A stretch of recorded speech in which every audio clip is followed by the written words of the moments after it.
But it is time for our guest. Very glad to have her on the show. We've wanted her here for a long time. Yeah. Representative Tulsi Gabbard. Let's... Now, Tulsi, we've wanted to have you on the show for a while. And you wanted, but you didn't come on the show. Is that because it's me, or is it just you were busy, or just shoot me straight? It's all about you. I was just a tiny little bit busy running for president, and think I was put on military duty for a little while in response to things happening here in Hawaii. So anyway, I'm really glad that this finally happened. So thank you for inviting me and for being patient. No, and I appreciate it, and I'm glad that you've come on the show. And listen, here's one thing that I think is important. I disagree with you on a lot of policies. There are probably, if you were running in my district, they're listen, I can't because of where we disagree. But I think that you have been at the forefront of understanding the problem with big tech and with the complications that are coming into play there. So I'll go to our backstory in a little bit, but can you explain to people what it is that you think, or I guess what the biggest threat is right now from big tech to free speech, and of course expect to be called a Russian asset in Ceylon after this? Been there, done that, buddy.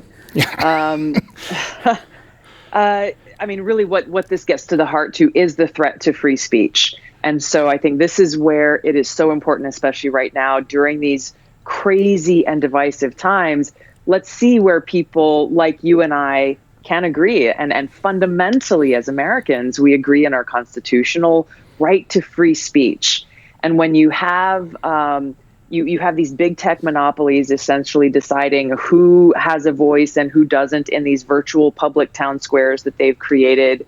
But you also have people in great positions of power in our government for partisan or political reasons trying to decide who gets to be heard and who doesn't, just further inflaming the divisiveness and really truly undermining our constitutional rights and that definition of who we are as a country and who we are as Americans. And that's really where when we look at big tech and their ability to essentially act with impunity, to do whatever they want and making billions of dollars in the process, it speaks to the very dangerous place that we are as a country and why we all need to come together as Americans and point this out, whether I like what you're saying or you like what I'm saying or not. Right. What do you think about them all coming together to remove, then President Donald Trump? I mean, I think it is exactly one of the major indicators of how dangerously powerful these big tech monopolies have become. And I thought it was very appropriate that we saw other heads of states from other countries around the world saying, hey, this is really, really dangerous. And it's something that shouldn't happen. Again, whether you agree or disagree with what he said or what other people are saying, we have very clear guidelines laid out in our Constitution. And big tech does not get to be the decider of who has a voice in America and who doesn't. Right. Well, that's the issue, too. My biggest issue with Republicans, as you know, we talk about 230, and it comes down to I would like to see the first step being big tech. I'm tired of the pageantry and the hearings and Senator Hirono, I know you know Hirono, asking for me to be removed from a private company, in which case it's no longer the free market, actively asking for me to be removed from YouTube. That's surreal to see senators being like, Steven Crowder needs to be removed. Like, have you watched this? It's like, we're the ones who change my mind, and we tell wiener jokes. Like, this is absurd. If you remove me, you remove all conservatives. I think they kind of know that, and that's what the goal is. But nothing was done from Republicans. Now you see, and this is something where I think a lot of people feel they maybe don't identify with the Democrat Party. It seems like everyone in positions of power right now in the Democrat Party support stifling opinions they don't like on big tech platforms. Yeah, and this is what's dangerous is as they're looking at so-called reform, they're not really looking in the right places. When people go and actually look at Section 230, the fix is actually quite simple, where you just change the line where it says essentially big tech has the authority to remove objectionable content. How much more vague can you get than that? Objectionable to who or for what reason? But then the thing that comes after that is the most troubling part. It says whether it is constitutional or not. Right. And how that got into our nation's laws and policies is beyond me. But that you just change that line and take out that part about whether it's constitutional or not. And then you point to, okay, big tech, there's precedents here, decades of precedents. Make your decisions based on the constitutional precedents of free speech and protected speech. Whether they're a platform or they are a publisher. I mean, that's what people, no one gets mad that the New York Times writes an op-ed that they disagree with. The issue is when you are being treated by the government as an open platform, and I think it's pretty clear, when they all the same day remove, at that point, I guess the day after being a sitting president. I don't remember the exact day or timeline. Either way, I think it's pretty crappy. And here's one thing, too, that I want to throw to a clip from a little bit a while ago, maybe about a year ago. Listen, I didn't have a dog in the fight in the Democratic primary. Okay, I liked you of them, but I didn't want to run because I thought you could win. So I apologize for that. So I was like, I think Tulsi could be a problem for Trump. So I didn't want to highlight this, but the issue was after you had some impressive debate. This has totally occurred organically. After you had some impressive debate performances, and we saw people searching for your name a whole lot more. You know, my kind of strong suit is YouTube. And I was looking for some clips from the debate, and I couldn't find them. And that forced me to do a bit of a deeper dive. And this is how we came to be in contact with you. For people who don't remember, we used VPNs. And let former me explain exactly what happened. When we set our VPN to a non-United States country, and we searched for Tulsi Gabbard, her channel and the videos from her channel all showed up first. Yet again, when we switched our searches to the United States, however, nothing. Exclusively in the United States, the country in which she is currently running for president, you would receive no results from Tulsi Gabbard's channel or her videos until scrolling past the first page. Here's a video screen recording, and just in case people try to say that we've doctored it. And by the way, let me just say really quickly, I started that from home using ExpressVPN, and then they ultimately became a sponsor. So people can go to expressvpn.com/Crowder, and you get 3 months free. That's what we did. We used a VPN to search you in other countries. And here's the thing, Tulsi. When we spoke with some people, powers that be, they said, well, that's just what happens no matter what as far as channels showing up. It still doesn't explain the differential between why you would show up in any country that's not the United States while actively running for president. Did you get any answers on that? And it's not only while actively running for president, but like you said, when you open this, in that first debate, and I believe the second debate, possibly others to follow, I was the most searched candidate of the night. And so one would think that would kind of push some results up, say, hey, everybody's looking for information on this individual. Let's make it available to them. But in fact, that was not the case, as you just pointed out. And that was something that you know, I was not aware of what you did until after you announced it. But what we saw on our side was, you know, as we went into that debate night, obviously I had hoped that people would be interested. A lot of people didn't know who I was and say, hey, okay, who is she? What's she about? Let me go search and learn more about her. So, you know, we had our Google ad account set up and we had everything so that people would be able to see the information that we were trying to share.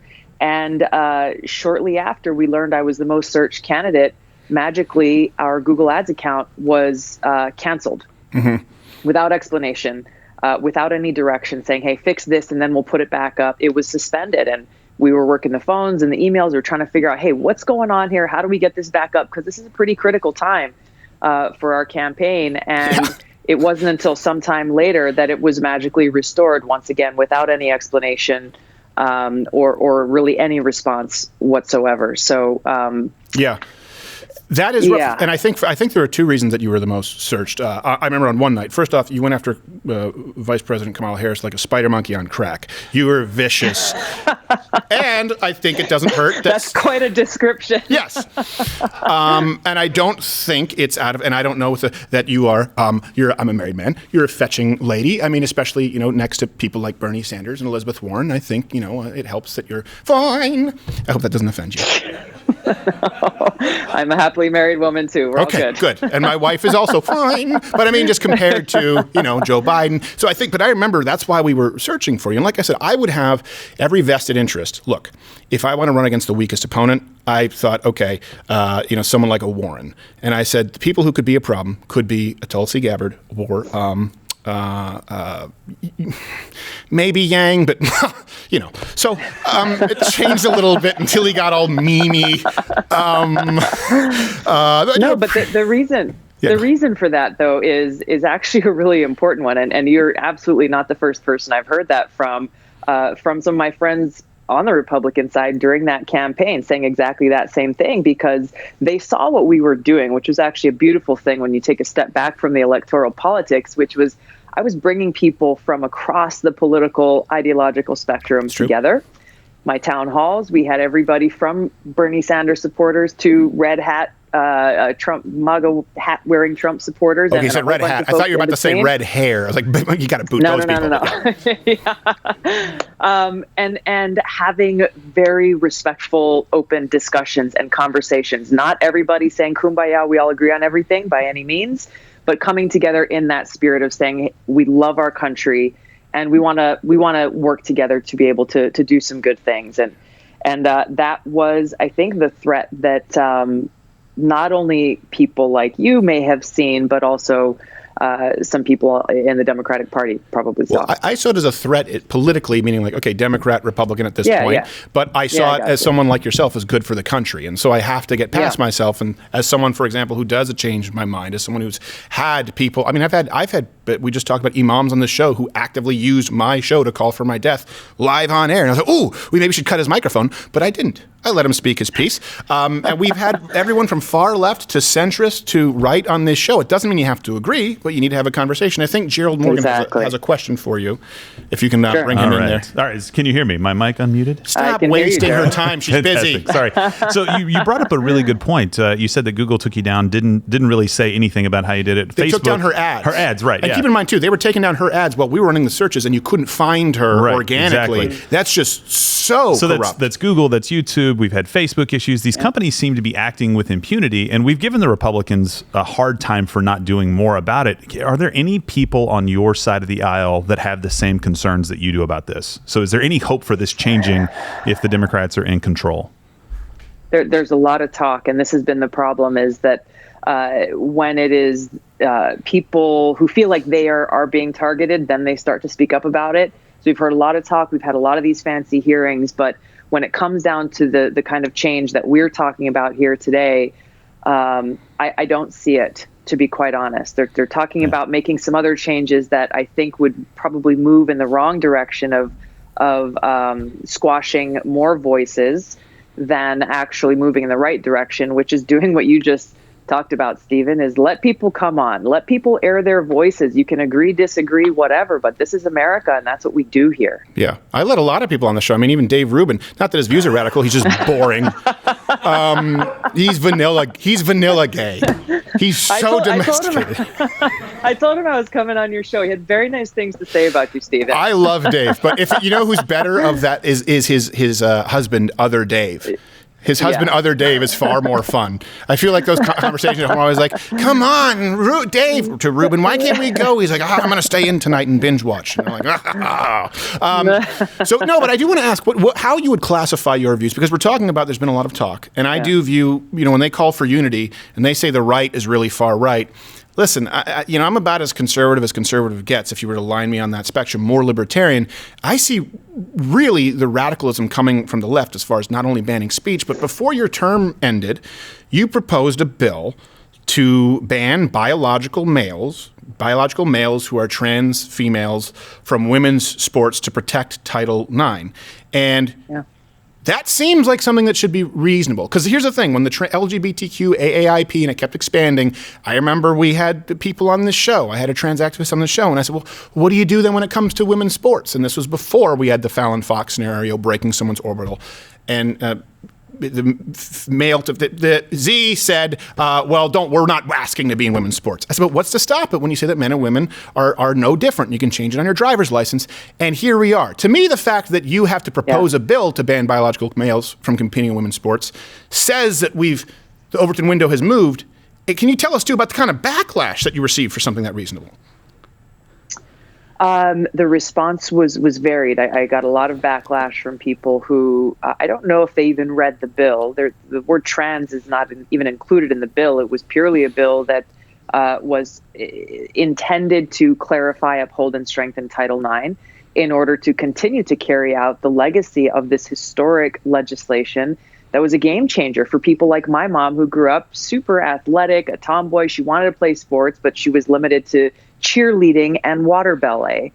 And then you look a generation later and you see the opportunities that opened up for women and girls that really leveled that playing field. And my intent, working with my colleague, Republican Mark Wayne Mullen from Oklahoma, who has 6 kids, 3 of them are little girls who love to wrestle.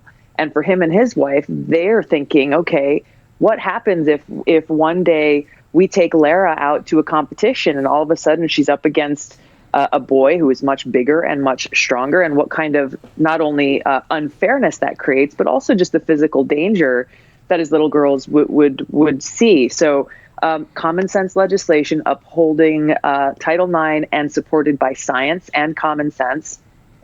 I got a lot of folks who saw that and understood it and appreciated that legislation was actually introduced for this, but obviously got a lot of backlash saying, hey, this is just a hate-driven, anti-trans piece of legislation when it's not at all. It simply goes to that biological, physiological difference that is reality between boys and girls and men and women. Yeah, well, I think that's a big part of, sort of third wave feminism and I was raised this way in public schools in Canada, where they just said, boys can do everything girls can do and girls can do everything boys can do. There is no difference. And I said, okay, good. So we don't need a girls league. They're like, not so fast. So then we had to have those conversations. And I think that, listen, since they've labeled conservatives all the time, chauvinist, sexist, racist, whatever it is, I've been very clear. I don't want biological males to compete in female sports because I don't like watching women get beaten up by biological males. That's really what it is. It's very disturbing for me to watch something like that. But listen, Tulsi, really quickly, we are going to right now tell everyone who's on YouTube, leave a comment. You can't leave it right now while it's live. Just leave a comment. Tell Tulsi how much you love her. We are going to take this to Mug Club only. Take your chats. YouTube, you know what to do.